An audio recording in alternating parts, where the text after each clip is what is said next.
Hello beta, good morning to all.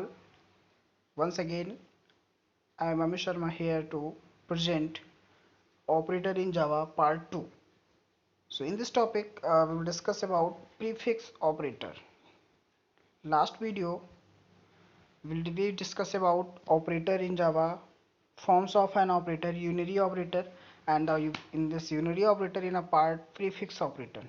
So prefix operator, when increment or decrement operator are applied before the operand. Okay, when increment or decrement operator applied before the operand, that is known as prefix. And this operator is also known as principle of chance before action. This is also principle of chance before action, that which means variable change before the operation takes place. Before the operation takes place, value of the variable change.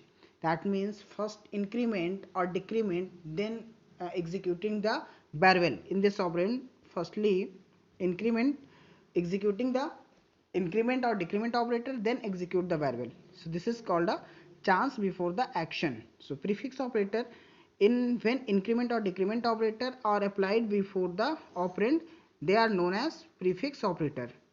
This operator work is the principle of chance of the action.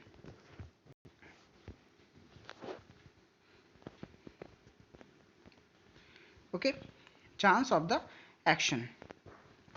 So before action, it means value of variable change before the operation takes place. For example, suppose p is equal to 5 and you write p is equal to plus plus p into 4. So what happened in this expression? In this expression, firstly value of p is increased by 1 because firstly write plus plus. So value of p is old value, previous value is 5, increased by 1. So value of p is 6, then multiply by 4, then total value is 24. So here is the value of p is 24. So this is called a prefix operator. Similarly, if d is equal to 11 and then t is equal to 4 plus minus minus d. So here prefix decrement operator, firstly decrease value by 1 of d. So here d value of d is 10.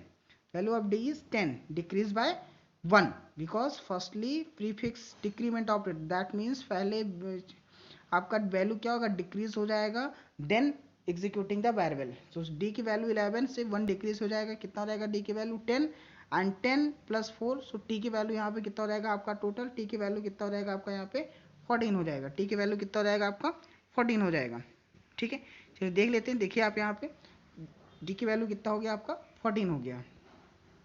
D की value कितना हो गया आपका 14 हो गया. First D की value 11 से decrease हो गया 1, 10 एंड प्लस 4 कितना हो जाएगा 14. So this is called a prefix increment or decrement operator. That means when increment or decrement operators are applied before the operand, they are known as prefix operator. This operator works on the principle of chance of before action.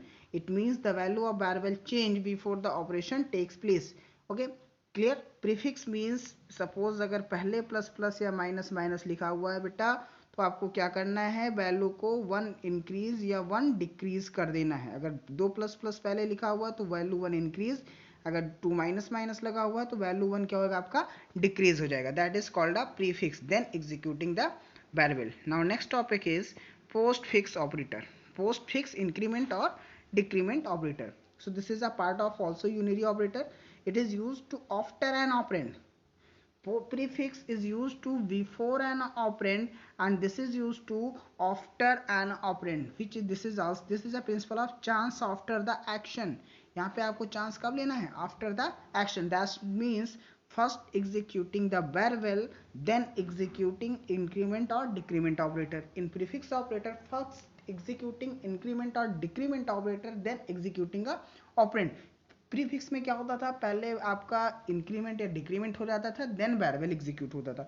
यहाँ पे बेटा क्या होगा, पहले variable execute हो जाएगा, operand execute हो जाएगा, देन इंक्रीमेंट और डिक्रीमेंट होगा. ओके, सो पोस्टफिक्स में क्या होगा बेटा, फिर से देख लेते हैं कि this works on a principle of chance after the action. In this operand executing the after an operand, after an operand whose value is to be increased or decreased by 1. okay, for example suppose p is equal to 5, same expression मैं लेता हूँ p plus plus into 4. So यहाँ पे p की value कितना रहेगा आपका 5 ही रहेगा.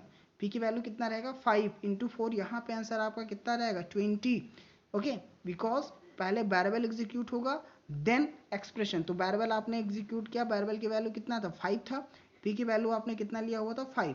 अब 5 के बाद इंटू अब आपका ऑपरेशन आ जाएगा 4, 5 इंटू 4 कितना हो जाएगा आपका 20। हाँ, अगर नेक्स्ट टाइम प्लस पी लिखा होता तो अब पी की वैल्यू कितना हो जाता 6 हो जाता, पी की वैल्यू कितना हो जाता 6 हो जाता। That means firstly executing the operand then increment और decrement. Okay, like this.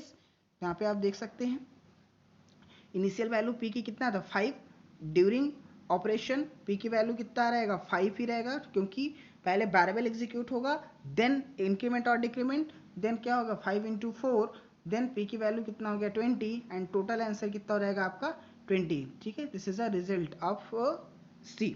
So final value कितना हो गया आपका 20। बट अगर एक्सप्रेशन ऐसे लिखा होता C is equal to P plus plus into 4 plus P, तो अब प्लस पी लास्ट में जो प्लस पी आया है, अब इसकी वैल्यू कितना हो जाता, पी की वैल्यू यहाँ पे पूछ लिया जाता तो पी की वैल्यू कितना हो जाता 6, क्योंकि जब नेक्स्ट टाइम हम पी एग्जीक्यूट करेंगे तो वो इंक्रीज हो जाएगा, because first execute the operand then increment और decrement. This is called a post fix. Post means क्या होता है बाद, प्री मीन्स क्या होता है पहले, सिंपल सा आप याद रखोगे। ठीक है, सेकेंड एग्जाम्पल अगर हम देख लेते हैं यहाँ पे p is equal to 5 into 4 stored into c. Suppose m is equal to p minus minus into 4. So p की वैल्यू कितना बेटा यहाँ पे आपका, p की वैल्यू वही 5 ही है आपका, एंड p 5 ही रहेगा, इंटू 4 कितना रहेगा माइनस 4 कितना रहेगा 20। सो p की वैल्यू अगेन कितना रहेगा यहाँ पे, m की वैल्यू कितना रहेगा आपका 20 हो जाएगा। ओके, एक नोट देख लीजिए, नोट क्या लिखा, both prefix and postfix operator increase value one of an operand before the action and after the action। simple से action है, before the action and after the action, before the action in a prefix operator, after the action in a postfix operator। okay, so this is a common notes what कि both prefix, simple सा मतलब आप समझ लो prefix and postfix का मतलब इतना है कि दोनों क्या करेगा, वैल्यू इंक्रीज या डिक्रीज करेगा ऑपरेंड का one. Okay, one value increase या डिक्रीज करेगा, बस अंतर कितना है, अगर प्रीफिक्स होगा so before the action and post fix होगा so after the action. Okay, अभी आगे हम कुछ इस पर और भी प्रैक्टिस आपको करवाएंगे, तो आप यहाँ पे इसे देख सकते हैं। चलिए देखते हैं, कुछ प्रैक्टिस कर लेते हैं इस पर। जैसे आपका यहाँ पे एक एग्जाम्पल, बहुत ही बढ़िया एग्जाम्पल दिया हुआ है और ये ICSE पेपर में आया हुआ है। क्वेश्चन बेटा क्या है, अगर p की वैल्यू इनिशियल वैल्यू कितना है, if p is equal to 5 then find the value. अब देखो बेटा यहाँ पे d की वैल्यू आपको फाइंड आउट करना है, तो क्या हो जाएगा d की value, d is equal to plus plus, तो ये आपका क्या प्रीफिक्स है before the action, that means p की वैल्यू 5 था, यहाँ पहले ही क्या होगा आपका 1 ऐड हो जाएगा, सो p की वैल्यू कितना हो जाएगा आपका यहाँ पे 6 हो जाएगा, एंड देन 5 ऐड कर दोगे, सो फाइनल आंसर कितना हो जाएगा आपका 11 हो जाएगा। Okay, next question, if a is equal to 48 then find the expression. अब देखो बेटा यहाँ पे प्रीफिक्स एंड पोस्टफिक्स दोनों ध्यान से समझना है यहाँ पे इस क्वेश्चन में, यहाँ पे आप ध्यान से समझना इस क्वेश्चन को, क्योंकि ये बढ़िया क्वेश्चन है आपका। देखो a की वैल्यू आपका a प्लस प्लस, तो a प्लस प्लस ये पोस्ट फिक्स है, सो यहाँ आफ्टर द एक्शन तो a की इनिशियल वैल्यू कितना हो जाएगा यहाँ पे 48 ही होगा आपका, प्लस अब देखो यहाँ पे आपका बिफोर द एक्शन होगा, मतलब पहले 1 आपका इंक्रीज कर जाएगा और a की वैल्यू दोबारा आपको यहाँ यूज़ करना है, तो a जब दोबारा आप यहाँ यूज़ करोगे तो ये आफ्टर द एक्शन, तो यहाँ जो बाद में प्लस प्लस लिखा था उसकी वैल्यू यहाँ पे एक 1 और ऐड हो जाएगी, दैट मीन्स a की इनिशियल वैल्यू कितना था 48, बट अब यहाँ पे a की वैल्यू कितना हो जाएगा आपका 50 हो जाएगा, कितना हो जाएगा आपका 50, और फाइनल आंसर कितना हो जाएगा आपका 98। क्लियर, फिर से देख लो बेटा यहाँ पे क्या कहा हमने, देखो इस एक्सप्रेशन को ध्यान से समझना, a प्लस प्लस का मतलब यहाँ पे a की वैल्यू आपका वही ओल्ड वैल्यू ही रहेगा 48 इनिशियल वैल्यू, प्लस अब नेक्स्ट टाइम जब a एग्जीक्यूट करेगा तो उसमें ये 1 ऐड हो जाएगा। ओके, नेक्स्ट टाइम जब भी वेरिएबल एग्जीक्यूट करेगा तो पोस्ट आफ्टर द एक्शन मतलब 1 क्या होगा ऐड हो जाएगा, और जब सेकेंड वाले में आते हो तो पहले ही बिफोर द एक्शन तो एक 1 आफ्टर वाला और एक 1 पहले वाला, तो 2 1 ऐड होकर के, और इनिशियल वैल्यू 48 था तो कितना हो जाएगा आपका 50, सो फाइनल आंसर कितना हो जाएगा आपका 98। ओके, चलिए नेक्स्ट क्वेश्चन जैसे हम यहाँ पे देखते हैं क्या दिया हुआ है, question number 3, if c is equal to 2 then find d is equal to plus C C C plus plus plus 4। Same question है, अब c की वैल्यू 2 है तो यहाँ बिफोर द एक्शन, यहाँ पे क्या हो जाएगा आपका बिफोर द एक्शन, सो कितना हो जाएगा c की वैल्यू 2, 1 एक्शन हो जाएगा 1 ऐड हो जाएगा, कितना हो जाएगा 3, प्लस सी की वैल्यू कितना रहेगा आफ्टर द एक्शन, तो चेंज नहीं होगा, 3 रहेगा, और प्लस कितना रहेगा आपका 4। सो 3 3 6 और 4 कितना आंसर हो जाएगा आपका 10 हो जाएगा। ओके बेटा, next question, if m is equal to 12 then find n is equal to, okay, so n is equal to 12, so m plus plus, m की वैल्यू 12 है तो m की वैल्यू कितना रहेगा आपका 12 ही रहेगा after the action, into 5 plus, अब यहाँ पे ध्यान देखो, +1 - 1, बिकॉज यहाँ जब m आएगा तो एक वैल्यू आपका ये प्लस प्लस आ जाएगा +1, और यहाँ -1, तो दोनों वैल्यू डिक्रीज हो जाएगा, कैंसिल आउट हो जाएगा, तो m की ओल्ड वैल्यू कितना रहेगा आपका 12 ही रहेगा। तो 12 इंटू 5 कितना हो गया 60, और +1 हो जाएगा 12, सो कितना आंसर हो जाएगा आपका 72। फिर से देख लेते हैं बेटा इस क्वेश्चन को, क्या कहा गया है क्वेश्चन में, m प्लस प्लस, सो m की ओल्ड वैल्यू कितना है आपका 12 है, इंटू हो जाएगा आपका 5। अब यहाँ पे ध्यान से देखो, जब ये प्लस प्लस यहाँ पे आएगा तो एक 1 ऐड हो जाएगा आफ्टर द एक्शन, लेकिन यहाँ 2 माइनस लगा है बिफोर द एक्शन, तो मतलब ये जब ये प्लस प्लस था तो 1 इंक्रीज कर गया, यहाँ 2 माइनस लिखा है तो 1 क्या करेगा डिक्रीज हो जाएगा, और +1 -1 आपका कैंसिल आउट हो जाएगा, तो m की क्या होगी ओल्ड वैल्यू ही रहेगी, m की वैल्यू क्या हो जाएगा, और यहाँ पे क्या लगा है प्लस लगा है, तो प्लस हम क्या कर देंगे 12, सो 12 5 से कितना हो जाएगा आपका 60, +12 ऐड कर देंगे, आंसर कितना रहेगा 72। Okay, now move to the next question. Next question बेटा आपको क्या कह रहा है, नेक्स्ट क्वेश्चन कह रहा है if y is equal to Z then z is equal to, find out, आपको फाइंड करना है। Okay, so again y is equal to 14, तो यहाँ पे आपको एक्सप्रेशन में क्या दिया हुआ plus plus Y, that means prefix action है बिफोर द एक्शन, तो 14 से क्या हो जाएगा 15 हो जाएगा, y प्लस प्लस कोई चेंज नहीं होगा 15 ही रहेगा, और +5, ठीक है। हाँ, जब भी याद रखो जब बाद में प्लस प्लस आए तो इंक्रीज कब होगा, जब ये नेक्स्ट टाइम y यूज होगा तब ये वैल्यू 1 इंक्रीज करेगा। ओके, y प्लस प्लस अगर आ रहा है तो यहाँ पे ओल्ड वैल्यू ही रखोगे आप, और जब y को नेक्स्ट टाइम आप यूज करोगे तो ये इंक्रीज बाय 1 हो जाएगा। ओके, सो यहाँ पे आंसर कितना रहेगा 15 15 + 5, सो 15 + 5 20 इंटू 5 कितना हो जाएगा, सॉरी 20 इंटू 15 कितना हो जाएगा आपका 300 हो जाएगा। ओके, सो फाइनल आंसर कितना हो जाएगा आपका 300 हो जाएगा। चलिए अगले क्वेश्चन की ओर चलते हैं, क्वेश्चन नंबर हमारा क्या है 6, क्या है 6 देख लेते हैं क्या है, if a is equal to 4 b is equal to 3 then find the value of c।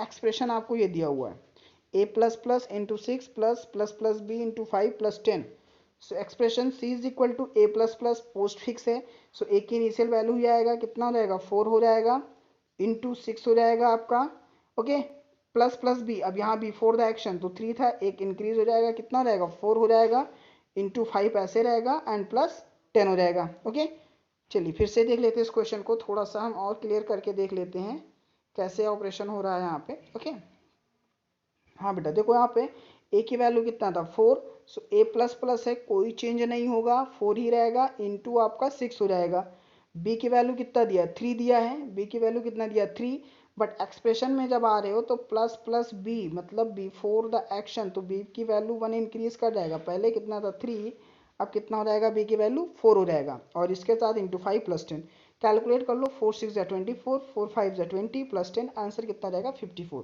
Clear है, ध्यान से समझना, A plus plus no any change, A plus plus no any change, ठीक है, दैट मीन्स ओल्ड वैल्यू 4 ही रहेगा, plus plus B 1 increase कर जाएगा, तो 3 था 1 इंक्रीज करके कितना हो गया 4। हाँ, अगर इसी के आगे मैंने लिख देता प्लस ए, तो अब ए की वैल्यू यहाँ पे कितना लिखते आप, ए की वैल्यू 4 था, बट ये 1 यहाँ पे इंक्रीज हो जाता 1, तो कितना हो जाता ये 5। ओके, समझ में आ रही बात बेटा, प्लस प्लस को हम after the action next time जब बैरवेल यूज करेंगे वहां पे 1 इंक्रीज या डिक्रीज करेंगे, और प्लस प्लस पहले लगा हुआ है तो prefix before the action. Okay, चलिए इसी के बाद अगले क्वेश्चन की ओर चलते हैं। नेक्स्ट क्वेश्चन बेटा आपका ये है, क्या कह रहा है if a is equal to 8 then find the value a minus, अब यहाँ पे एक नई चीज दे दी गई, चलिए पहले हम इसको बाद में देखते हैं, पहले एक्सप्रेशन की वैल्यू पता कर लेते हैं कितना दिया हुआ है, एक्सप्रेशन की वैल्यू आपको कितना दिया हुआ है। सो यहाँ पे एक्सप्रेशन आप देख रहे हो क्या दिया हुआ है, ये दिया हुआ है प्लस प्लस ए, तो a की वैल्यू 8 प्लस प्लस ए, तो प्लस प्लस ए,